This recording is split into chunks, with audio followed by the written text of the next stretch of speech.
Hey guys, Ultra Maximus here, and I'm back with another top 10 list. This is the fourth in my series of top 10 lists, and this time we're going to talk about the top 10 best comic book movies.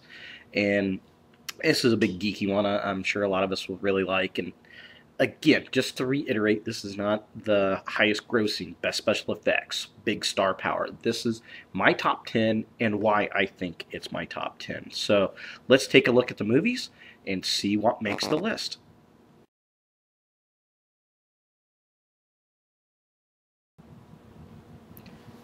So number 10 on my list of top 10 comic book movies is SpiderMan.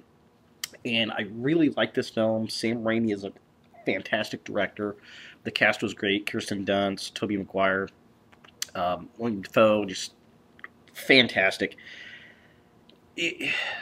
There was one thing that bothered me. The reason this did not go any higher, two things actually. One, the costume was a bit, it was different, but not too bad. They did a good job with the origin story. I really liked that, and they brought a lot of humility to the character. It was great to see him on the screen, finally. The other issue I had with it, his powers. They're not Spider-Man's powers, but they're actually Spider-Man 2099's powers with the origin of Spider-Man. So, that all being said, it's still Spider-Man, it's still fun, and it was fantastic to finally see him on the big screen. Looking forward to the new one coming out here in the upcoming weeks.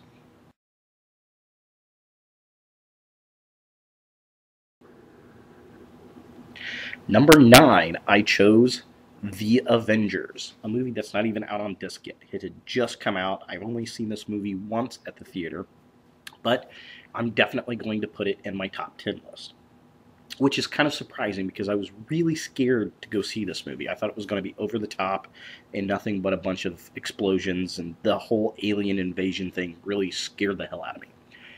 However, this was put together. Josh Whedon did a fantastic job. We finally get to see a crossover film with actors from the different movies, which was fantastic. Although I was upset, I'm still upset that they did not get the Incredible Hulk right. It just Ed Norton should have been in this film, and I did not like the casting they got for him. The guy was too old. He was too athletic. He was not Bruce Banner. It was just crap.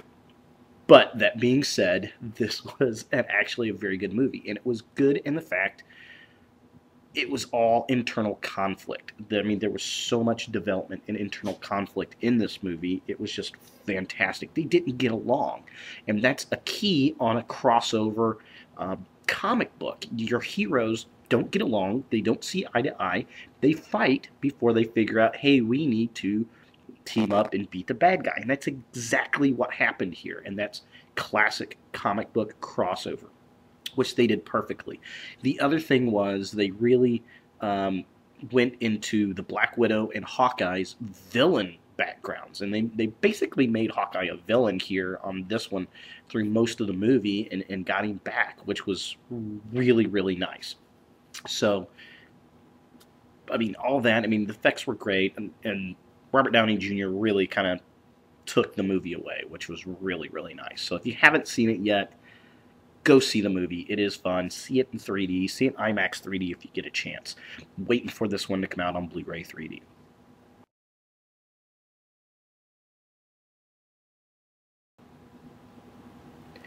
Number 8 is The X-Men.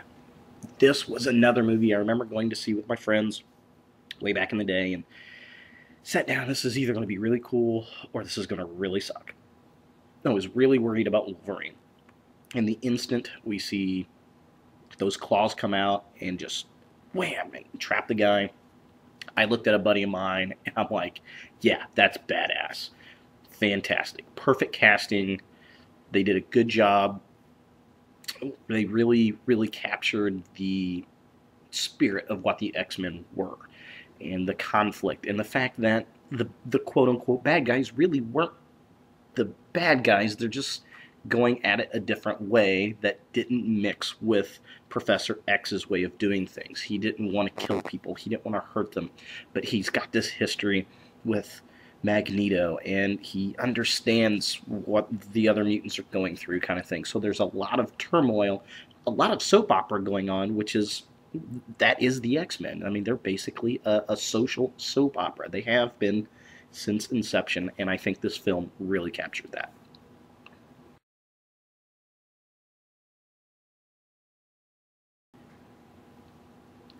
Right at number 7, I've got Iron Man. I can't say anything bad about this movie. Robert Downey Jr. was the perfect Iron Man in more ways than one. I mean, he really captured the character, but I think he went back and read the books and everything, and I think he actually had a connection to it. A lot of actors didn't. His own troubles with drugs and alcohol and his bad boy party ways in the past. I think he could really pull that into the character, that playboy lifestyle into the character, and he just did such an amazing job. Love the first one. In fact, the first movie was the movie that got me to really break down and like Blu-ray discs and go out and get a Blu-ray player. Just absolutely amazing. And the film itself, I mean, it modernized Iron Man. We have the same basic type of stuff. The music, fantastic. The second movie, I really like. Some people didn't care for it. I really liked it. I loved how AC/DC was heavily involved in both movies, and we also get an AC/DC song in the Avengers when Iron Man shows up. So, I mean, it just, if this was a character I always thought was kind of a background character. I never really liked him individually, and I was really questioning whether the character of Iron Man could pull a movie, and it's a resounding yes. Yes, he can. I can't wait for number 3.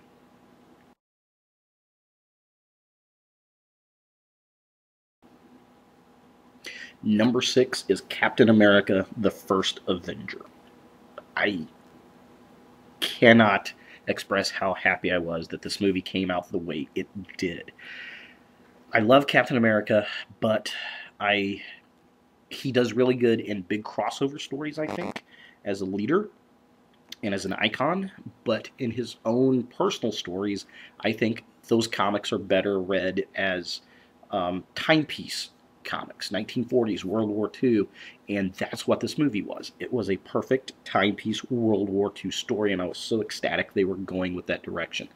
I was shocked by the actor that they chose because, I mean, he's the Human Torch from the Fantastic Four movies. And I was like, I don't know. But he really shows his acting chops. I don't even see Johnny Storm when I look at Captain America. I mean, he totally changed his physical appearance, and his entire acting sense is way different in this movie than it was in Fantastic Four. So kudos to the actor for that.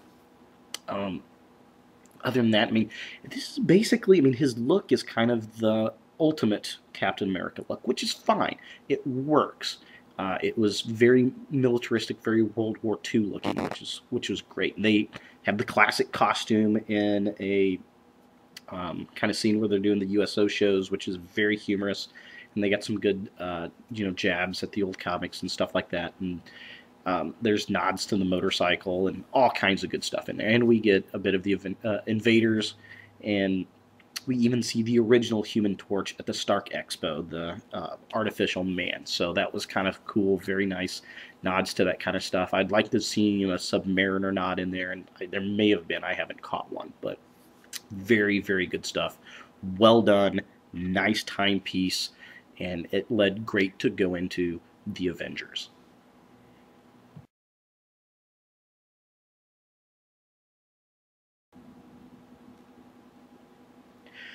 At number 5 is Hellboy. And the reason I chose this one to be in the top 5 is because this comic captured the world of Hellboy. The director truly brings out, in this film and in the second film, we really see that kind of steampunk magical world of Hellboy. And the characters are fantastic. Ron Perlman is such a great actor, and he's so known for his character actors, especially in costume. He's one of the few actors that can really pull off a costume character and do it so well. He's just everything Ron Perlman's been in, he's been superb in. I've never seen him do anything bad.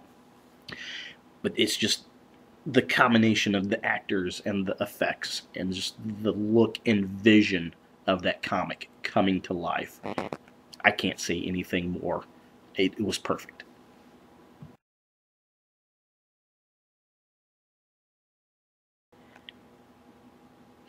Number 4, we have Batman, the 1989 Tim Burton film with Jack Nicholson and Michael Keaton. This is probably one of my favorite movies as a child. I mean, it came out, I was, oh gosh, what, 12, somewhere around there, and I saw this movie in the theater more than almost any other film I've seen. I think Episode 1, The Phantom Menace, beats it because of the half-price theaters that came out later on in years. But I literally went to see this at least 7 times at the theater. It was dark. It was realistic. For the time, it was gritty. Jack Nicholson was insane as the Joker. I think Michael Keaton played a perfect Bruce Wayne. It just, in the Batmobile, the look, everything about this film was fantastic. This is the movie that revitalized comic book movies, period. Okay? When this came out, that was it. I mean, this was the biggest film of the decade. I mean, it literally was. And none of these movies would be out. There would not be a SpiderMan, Avengers, Captain America. None of those movies would be out had this movie never been made. And the funny thing about this movie is Tim Burton got the green light to do this movie when Pee Wee Herman was a big hit. So he made Pee Wee Herman. It became a huge hit. Warner Brothers said, yes, you can go ahead and do Batman. And then he had to do Beetlejuice, I think was in between them. So, I mean, this movie put Tim Burton on the map as a top A-list director, and it brought comic books. What The Dark Knight Returns did for comic books, Batman did for the comic book movies.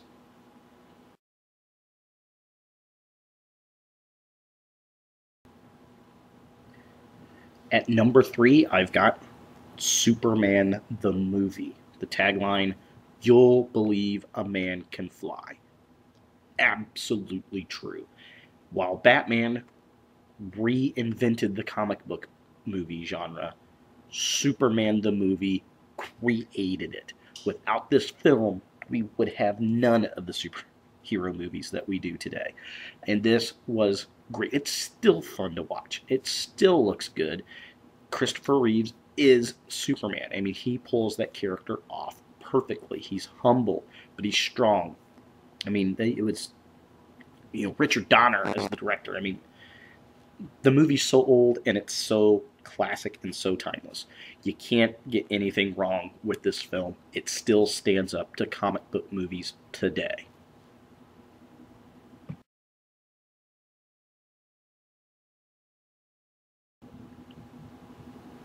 At number 2, I have The Dark Knight.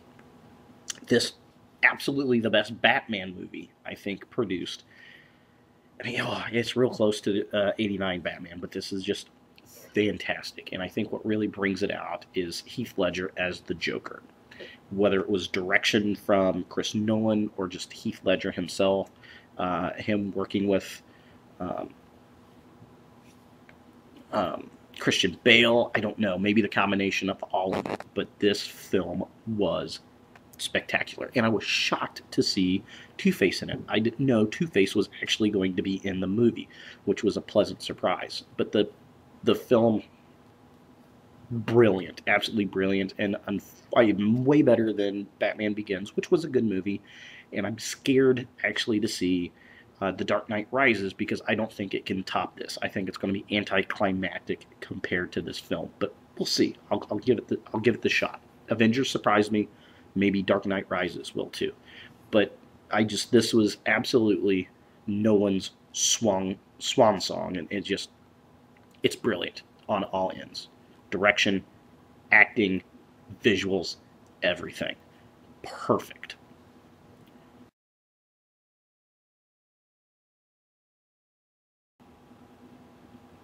And my number one pick for best comic book movie is Watchmen.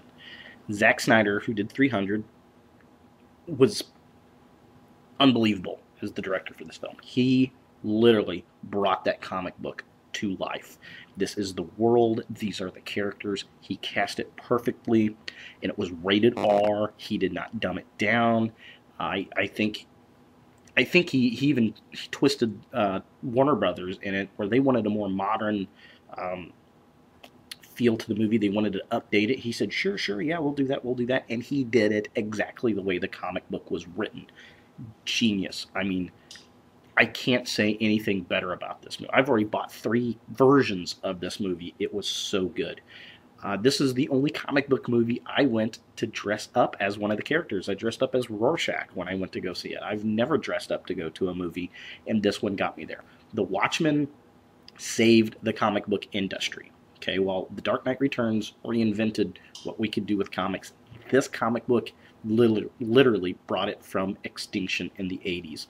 This was a DC universe that was on sidelines with the rest of the universe, and it was more of a what if they were in real life, what would have happened sort of thing. And it was an adult comic. It was not a kid's comic, and it was mature, and the storyline is so spectacular in the way these characters interact and deal with what's going on in their world.